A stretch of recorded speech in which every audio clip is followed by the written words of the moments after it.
이삭의 아내가 누구야? 리브가죠. 그렇지. 그렇죠. 그러면 이삭의 아들들은 누구지? 에서와 야곱이야. 그죠.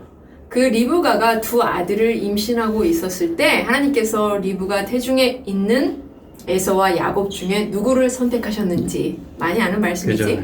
리브가 태중에 있을 때 선택하셨다라는 것은 무엇을 의미하는지, 야곱은 어떻게 상속자의 소망을 품게 되었는지, 하나님의 나라를 잇는 상속자로 아브라함, 그 다음 이삭, 그리고 누구야?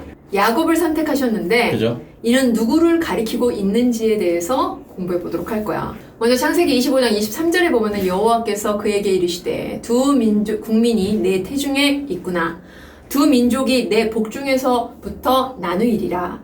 이 족속이 저 족속보다 강하겠고 큰 자가 어린 자를 섬기리라 하셨더라. 라고 하나님께서는 이삭 다음에 하나님의 나라를 이을 상속자가 누구인지 언제 말씀하셨어? 태중에. 리브가가 뱃속에 이삭과 야곱을 갖고 있어. 태중에서 아직 태어나지도 않은 상태에서 하나님께 선택하셨어. 그죠. 누구라고? 큰 자가 어린 자를 섬기리라. 큰 자는 누구야? 에서요. 그죠. 작은 자가 누구야? 야곱이지. 야곱이야. 그러므로 에서가 야곱을 섬길 것이다. 곧 야곱을 선택하셨다는 그죠. 말이야. 로마서 9장 11절에 보면은 그 자식들이 아직 나지도 아니하고 라고, 즉 야곱이 태어난 후에 선택하신 것이 아니라 태중에 있을 때에 선택하셨어.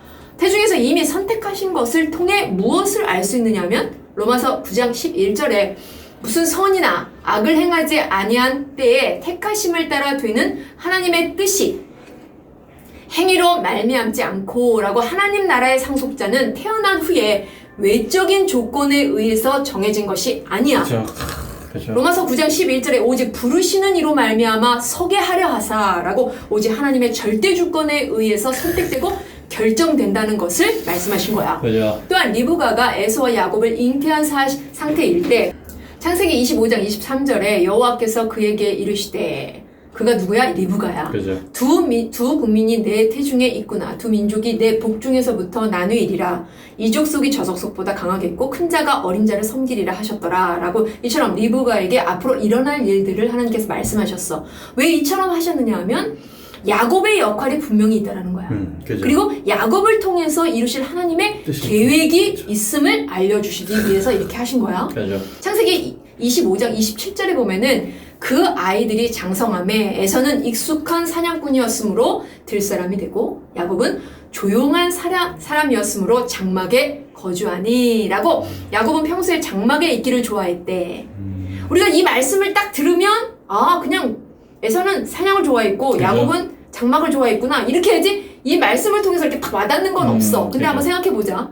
장막에 거주하니 라는 말씀을 통해 무엇을 생각해 볼 수 있느냐면 히브리서 11장 9절에 믿음으로 그가 이방의 땅에 있는 것 같이 약속의 땅에 거류하여 동일한 약속을 유업으로 함께 받은 이삭과 및 야곱과 더불어 장막에 거하였으니 라고, 그 장막에는 아브라함이 이삭과 야곱과 함께 거하고 있었음을 히브리서 말씀을 통해서 알 수 있어. 그죠.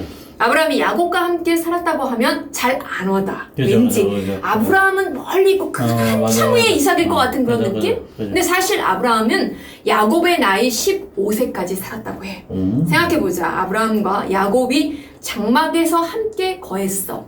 아브라함은 손자인 야곱에게 무엇을 해줬을까? 만약에 엄마가 할머니가 된다면 아마도 손자나 손녀에게 어려서부터 하나님의 말씀을 엄청 가르칠 그죠. 거야. 너네들한테는 그게 항상 아쉬움이야. 그죠. 좀 더 빨리 가르쳤을 걸. 좀 더 어렸을 때.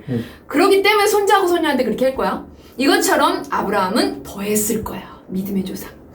아마도 장막에서 야곱은 아브라함을 통해서 하나님에 대해서 배웠을 거야.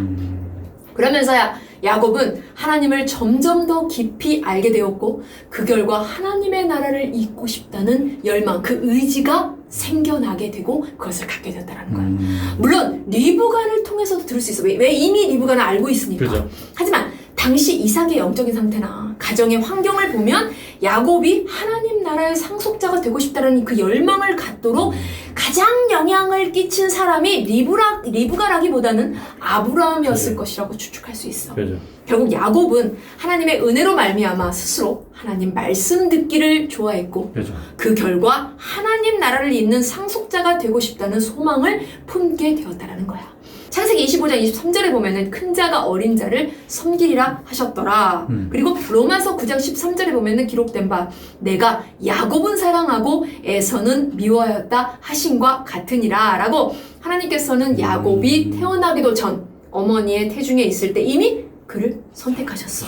그런데 야곱이 태어난 후 창세기 25장 27절에 야곱은 조용한 사람이었으므로 장막에 거주하니 라고 하나님의 은혜로 말미암아 야곱의 자유의지로 하나님 말씀 듣기를 좋아하고 결국은 하나님 나라를 사모하게 되었다는 거야. 이런 야곱의 모습을 통해 무엇을 알 수 있느냐면 하나님의 선택이 어긋나지 않았다라는 것을 알 수 있어.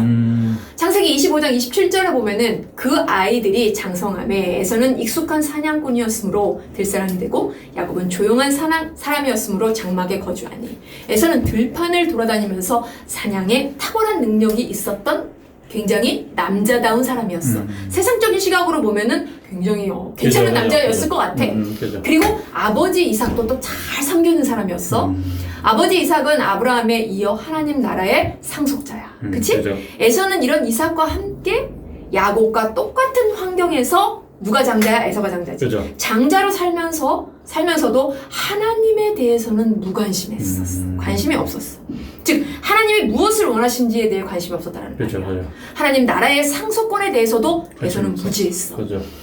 야곱이 나중에 라반의 딸들을 아내로 맞이하는 것과는 대조적으로 창세기 26장 34절부터 35절에 보면은 에서가 40세의 해족속 브에리의 딸 유딧과 해족속 엘론의 딸 바스맛을 아내로 맞이하였더니 그들이 이삭과 리브가의 마음에 근심이 되었더라 라고 에서가 해족속이 누구야? 저주받은 함의 후손이야. 이방 여인과 혼인하는 것을 보면 에서의 영적인 상태가 어땠는지 우리가 짐작할 수 있다는 거야.